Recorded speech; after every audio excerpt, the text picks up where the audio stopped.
হাজোৰ ৭২ নং শ্বহীদ নগেন ডেকা গাঁও পঞ্চায়তৰ অন্তৰ্গত ৭০ নং বুথৰ হিতাধিকাৰীসকলৰ ঘৰে ঘৰে সোমবাৰে মুখ্যমন্ত্ৰীৰ সুলভ ইন্ধন আঁচনিৰ প্ৰপত্ৰ বিতৰণৰ শুভাৰম্ভণি কৰা হয়। হাজো মণ্ডল বিজেপিৰ তত্বাৱধায়ক ভূপেন কলিতাৰ তত্বাৱধানত ৭০ নং বুথৰ সভাপতি নৰেন ডেকাৰ নেতৃত্বত মুখ্যমন্ত্ৰীৰ সুলভ ইন্ধন আঁচনিৰ প্ৰপত্ৰ বিতৰণ ৰামদিয়াৰ উজানকুৰিত শুভাৰম্ভণি কৰা হয়। এই অনুষ্ঠানত উপস্থিত থাকে ভাৰতীয় জনতা পাৰ্টিৰ মেডিকেল চেলৰ সহ আহ্বায়ক তথা গেট হস্পিটেলৰ স্বত্বাধিকাৰী ডাঃ বেদব্ৰত পাঠক, ৩ নং পঞ্চতীৰ্থ জিলা পৰিষদৰ সদস্যা ৰেৱতী ডেকা মজুমদাৰ, হাজো মণ্ডলৰ সভানেত্ৰী দীপাঞ্জলি দাস ডেকা, বিজেপিৰ কাৰ্যকৰ্তা লক্ষ্যধৰ ডেকাৰ লগতে কেইবাগৰাকীও দলীয় কৰ্মী। মুখ্যমন্ত্ৰী ডাঙৰীয়া মই এই পদটো পাই মই ধন্যবাদ জ্ঞাপন কৰিলোঁ আৰু ভৱিষ্যত যেন সুখী হয় আৰু তাৰ কাৰণে মই আশীৰ্বাদ জনালোঁ।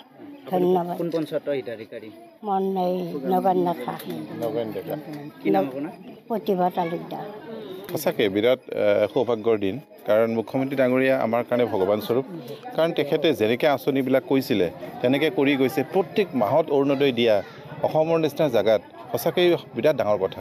যেতিয়া প্ৰথম আৰম্ভণি হৈছিলে তেতিয়া বিৰোধীয়ে কৈছিলে চাওঁ কিমান দিন দিয়ে, কিমান দিন কৰে। এতিয়া উল্টা হৈ গ'ল, তাৰ পৰিমাণ বাঢ়ি বাঢ়ি গৈ আছে প্ৰত্যেক মাহত আৰু ৰেগুলাৰ মানুহে পাই আহিছে। আজি আমি তেখেতৰ প্ৰতিভা তালুকদাৰ বাইদেউৰ ঘৰত আহিছোঁ, তেখেতক আমি প্ৰপত্ৰখিনি দিছোঁ। এই ৰন্ধন গেছ আঁচনিৰ দ্বাৰা কিমান উপকৃত হ'ব মহিলাবিলাক আপুনি ভাবিব নোৱাৰে। তেওঁলোকে কিমান কষ্টত ঘৰত কাম কৰিছিলে, আজি যদি ৰন্ধন গেছৰ সুবিধাটো পায় কিমান মানুহবিলাকৰ সুবিধা হ'ব। এই মহিলাসকলৰ কাৰণে তেওঁলোকে যিটো ভাবিছে, আজি প্ৰধানমন্ত্ৰী ডাঙৰীয়াই যিটো নাৰী সবলীকৰণৰ কথা ভাবিছে, 33% কনষ্টিটিউশ্যনত বিচাৰিছে, সকলো তেওঁলোকক নাৰী শক্তিত আগুৱাই লৈ গৈছে। এইবিলাক কথা ভাবিছিলে প্ৰধানমন্ত্ৰী ডাঙৰীয়া আৰু মুখ্যমন্ত্ৰী ডাঙৰীয়াই আখৰে আখৰে পালন কৰিছে। গতিকে মুখ্যমন্ত্ৰী ডাঙৰীয়া আমি ইয়াৰ পৰা ধন্যবাদ দিছোঁ, তেখেতৰ সুস্বাস্থ্য কামনা কৰিছোঁ, দীৰ্ঘায়ু হওক আৰু অসমখনক আগুৱাই লৈ যাওক। অসমখনক তেওঁ যেনেকৈ 5খন ৰাজ্যত আগুৱাই নিব চেষ্টা কৰিছে, আমাৰ নাৰীসকলৰ উন্নতিয়ে এই অসমত উন্নতি হ'ব। আপুনি যদি চাই যে চাইনাৰ নিচিনা দেশ কিয় কাৰণে আগবাঢ়ি গৈছে, কাৰণ কিয় মহিলাসকল সকলোৱে ঘৰতে কাম কৰে, সেনেকৈ কোম্পানীত কাম কৰে, গতিকে দেশখন আগুৱাই গৈছে। আমি অসমতো যদি তেনেকুৱা এটা পৰিৱেশ কৰিব পাৰোঁ যে মহিলাসকলে যদি নিজে আজীৱ আৰম্ভ কৰে, ঘৰৰ পৰাই সুবিধাখিনি পাই কাম কাজ কৰি ওলাই যাব পাৰে, মই ভাবোঁ এই অসমো আগবাঢ়ি যাব। অসমৰ লগতে আৰু আমি পুৰুষসকলে তেওঁলোকক ছাপোৰ্ট কৰিব লাগিব, প্ৰত্যেক খোজে খোজে আগুৱাই যাব লাগিব। মুখ্যমন্ত্ৰীৰ যিটো এটা দৃঢ় ইচ্ছা অসমখন আগুৱাই নিয়ক, এই নাৰীক আগুৱাই নিলে আমি ভাবোঁ সকলোৱে আমি অসমখনক আগুৱাই নিব পাৰিম। আৰু শেষত আমি সকলোৱে মুখ্যমন্ত্ৰী ডাঙৰীয়া ভগৱান স্বৰূপ মানুহ, তেখেতে যেনেকৈ কাম কৰিছে, দিনে ৰাতি কাম কৰিছে, তেখেতৰ কাৰণে 5 বছৰ নহয়, তেওঁ যেনেকৈ কাম কৰিছে 20 বছৰত যিখিনি কাম কৰিলে হয় তেওঁ 5 বছৰ নহওঁতে কৰি দেখুৱাইছে। গতিকে আমি তেওঁৰ দীৰ্ঘায়ুক আশা কৰিছোঁ আৰু সকলো মহিলাই আজি ওলাই আহি তেওঁৰ কাৰণে সুস্বাস্থ্যৰ কামনা কৰিছে, তেখেতৰ দীৰ্ঘায়ু হয়।